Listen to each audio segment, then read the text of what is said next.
कुछ कहानियाँ ऐसी होती है जिस पर यकीन करना हम सब के लिए बेहद मुश्किल होता है। और आज की कहानी कुछ ऐसी ही है।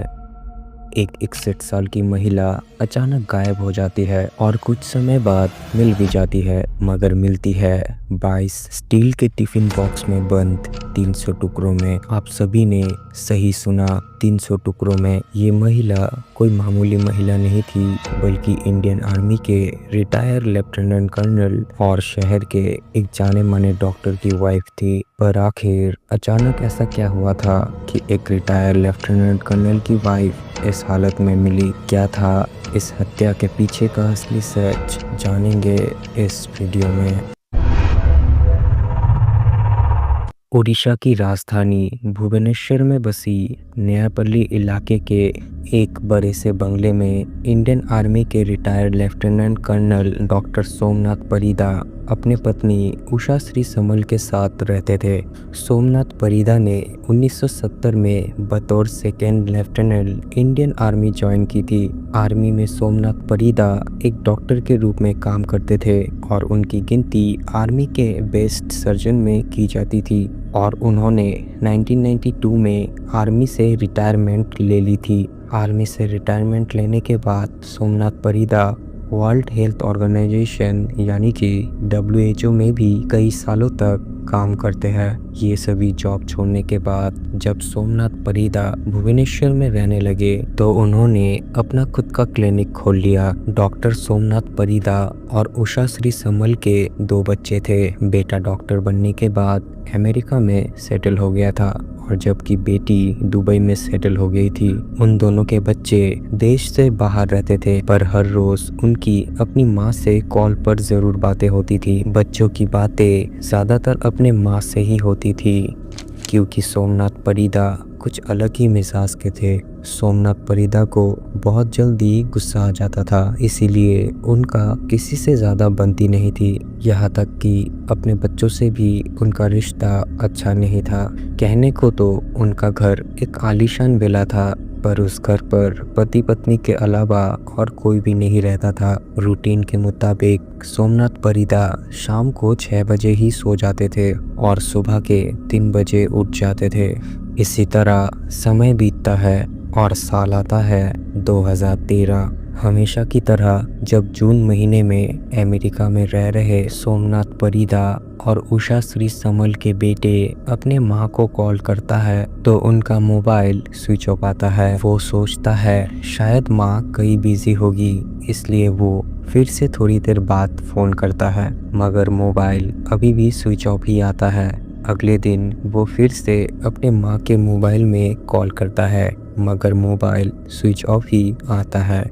ऐसे में अब बेटे को चिंता होने लगता है और वो अपने पिता सोमनाथ परिदा को कॉल करता है। जब अपने पिता से माँ के मोबाइल स्विच ऑफ होने के बारे में पूछता है, तभी सोमनाथ परिदा कहते हैं तुम्हारी माँ कुछ दिन पहले ही अपने बेटी के पास दुबई गई है, इसी कारण उसका मोबाइल स्विच ऑफ आ रहा है। इतना सुनने के बाद वो दुबई में रह रही अपने बहन को कॉल लगाता है और माँ के बारे में पूछता है। इस पर बहन कहती है माँ तो दुबई में मेरे पास है ही नहीं, बल्कि कुछ दिनों से मेरे साथ उनकी बात भी नहीं हुई है। अपनी बहन की बातें सुनकर उनका बेटा फिर से एक बार अपने पिता सोमनाथ परिदा को कॉल करता है और कहता है आपने मुझसे झूठ क्यों बोला, माँ तो दुबई में है ही नहीं। इस पर सोमनाथ परिदा उल्टा अपने बेटे पर ही चिल्लाने लग जाते हैं और फ़ोन काट देते हैं। इसके बाद उनका बेटा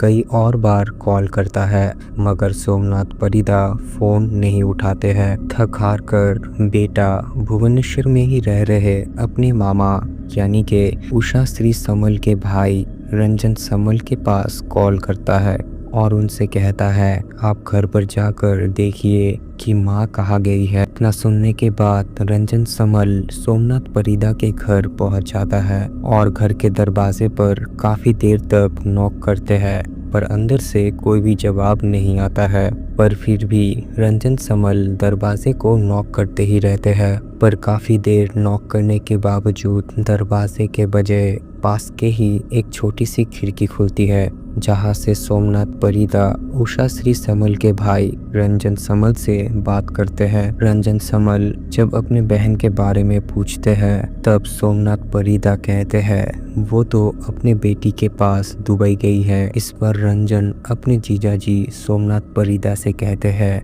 आप झूठ बोल रहे हो, वो दुबई नहीं गई है, आप दरवाजा खोलिए फिर हम बात करेंगे। इतना सुनकर सोमनाथ परिदा उन पर ही चिल्लाने लग जाते हैं और खिड़की भी बंद करके अंदर चले जाते हैं। बाहर खड़ा रंजन काफी देर तक दरवाजा पीटता है मगर दरवाजा फिर भी नहीं खुलता है। पर रंजन हार नहीं मानता है और घर की एक खिड़की के पास पहुंच जाता है और खिड़की से घर के अंदर देखने की कोशिश करता है। खिड़की के पास खड़े होते ही उसे अंदर से बेहद बुरी स्मेल आती है। अब रंजन को समझ आ जाता है कि दाल में कुछ तो काला जरूर है। इसीलिए रंजन बिना समय गवाए पास के ही नयापल्ली पुलिस स्टेशन में चला जाता है और पुलिस वालों को सब खुलकर बता देता है। पूरी बात सुनकर तुरंत पुलिस वाले सोमनाथ परिदा के घर पहुंच जाते हैं और पुलिस वाले सोमनाथ परिदा को दरवाजा खोलने को कहते हैं। पुलिस वालों के लाख कहने पर भी सोमनाथ परिदा दरवाजा नहीं खोलते हैं। इसीलिए पुलिस वाले दरवाजा तोड़कर घर के अंदर चले जाते हैं। अंदर घुसते ही पुलिस वालों को दिखाई देता है सोमनाथ परिदा बड़े ही आराम से घर के अंदर बैठा हुआ है। पुलिस वाले सोमनाथ परिदा से पूछते हैं हम कब से दरवाजा खोलने को कह रहे हैं पर आप घर के अंदर रहते हुए दरवाजा क्यों नहीं खोल रहे हैं और आपकी पत्नी कहाँ है। पुलिस वालों के कई बार पूछे जाने के बावजूद सोमनाथ परिदा कुछ भी नहीं कहते हैं। इसीलिए पुलिस वाले घर की तलाशी लेने लग जाते हैं। तलाशी लेते हुए जब पुलिस वाले एक बंद पड़े रूम पर जाते हैं तो उन्हें वहां पर बड़े बड़े बक्से दिखाई देते हैं। ये वही बक्से होते हैं जिसका इस्तेमाल इंडियन आर्मी में रहते हुए सोमनाथ परिदा करते थे। पहले तो पुलिस वालों को लगता है सोमनाथ परिदा ने इन बक्सों में अपने सेना से जुड़े हुए सामान रखे होंगे, पर जब पुलिस वाले इन बक्सों को खोलते हैं तो वो चौंक जाते हैं। दोनों बक्सों में स्टील के टिफिन बॉक्स भरे हुए थे। दोनों बक्सों में मिलाकर कुल 22 स्टील के टिफिन बॉक्स थे। टिफिन बॉक्स के बारे में जब सोमनाथ परिदा से पूछा जाता है तो वो इसके बारे में अच्छे से कुछ भी नहीं कह पाते हैं। इसीलिए पुलिस वाले एक टिफिन बॉक्स खोल कर देखते हैं। टिफिन बॉक्स के खुलते ही सभी के होश उड़ जाते हैं। टिफिन के अंदर मांस के छोटे छोटे टुकड़े रखे हुए थे। इसीलिए एक के बाद एक सभी 22 टिफिन बॉक्सों को खोला जाता है और सभी 22 के 22 टिफिन बॉक्सों में मांस के टुकड़े भरे हुए थे। पुलिस वालों को पहली नज़र में ही पता लग जाता है कि ये इंसानी मांस है। इन टुकड़ों को बड़े ही सफाई से काटा गया था। जब इन टिफिन बॉक्स के बारे में सोमनाथ परिदा से पूछा जाता है तो वो बताते हैं ये सभी शरीर के टुकड़े मेरी बीवी उषा की है और बताते हैं मेरी बीवी साईं बाबा की भक्त है। उसने अचानक अपने सर को जमीन पर पटकना शुरू कर दिया और उसने इतनी देर तक अपने सर को पटका कि उसकी जान चली गई। मरने से पहले उसने मुझसे कहा कि मरने के बाद मेरी अंतिम संस्कार शिरनी में करना। उसका इच्छा अनुसार ऐसे ही शिरनी में ले जाना मेरे लिए संभव नहीं था। इसीलिए मैंने लाश के टुकड़े कर दिए और टिफिन में बंद कर दिए ताकि मैं एक एक करके उसके शरीर को शिरनी में ले जा सकूं और वहां उसका अंतिम संस्कार कर सकूं। ये बातें अपने आप में ही काफ़ी अजीब थी। आखिर कोई कैसे खुद ही अपने सर को पटक कर मर सकता है। दूसरी तरफ जब पुलिस वाले उन टुकड़ों की जांच करते हैं तो उन्हें पता लगता है उन टुकड़ों में सर वाला हिस्सा गायब है। इसलिए पुलिस वाले सर की तलाश शुरू करते हैं और उन्हें घर के अंदर ही एक बड़े से टेबल पर उषा श्री का सर मिलता है। दरअसल सोमनाथ परिदा ने उषा श्री का सर हॉल के बीचों बीच एक बड़े से टेबल पर सजा कर रखा था और उसे ऐसे ढक कर रखा गया था कि किसी को पता ना चले और सर के ऊपर किसी तरह का केमिकल भी इस्तेमाल किया था जिससे सर से बदबू ना निकले।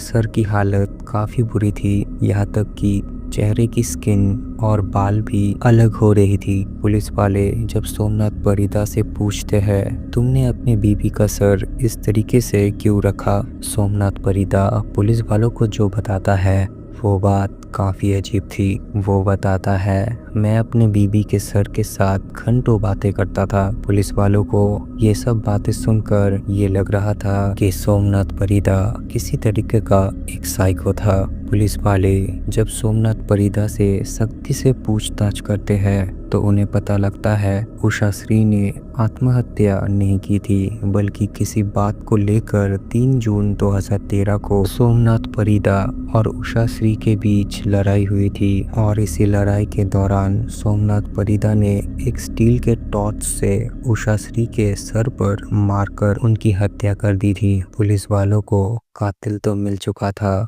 पर हत्या का मोटिव अभी भी सामने नहीं आया था। पुलिस वालों के जांच पड़ताल में ये पता लगता है कि सोमनाथ परिदा का चक्कर उनके ही क्लिनिक में काम कर रही एक लड़की से थी और इसी बात को लेकर सोमनाथ परिदा और उषाश्री के बीच आए दिन लड़ाई होती रहती थी और शायद यही कारण था उषाश्री के हत्या के पीछे। सभी सबूत मिलने के बाद 22 जून 2013 को सोमनाथ परिदा को गिरफ्तार कर लिया जाता है और खुर्दा डिस्ट्रिक्ट कोर्ट में सुनवाई शुरू होता है। सुनवाई के दौरान सोमनाथ परिदा के बेटे और बेटी कोर्ट पर आते हैं और अपने पिता के खिलाफ कोर्ट पर गवाही भी देते हैं और सोमनाथ परिदा को 25 फरवरी 2020 को उम्र कैद की सज़ा सुनाया जाता है। This is it. आज के लिए इतना ही। मिलते हैं अगले वीडियो में।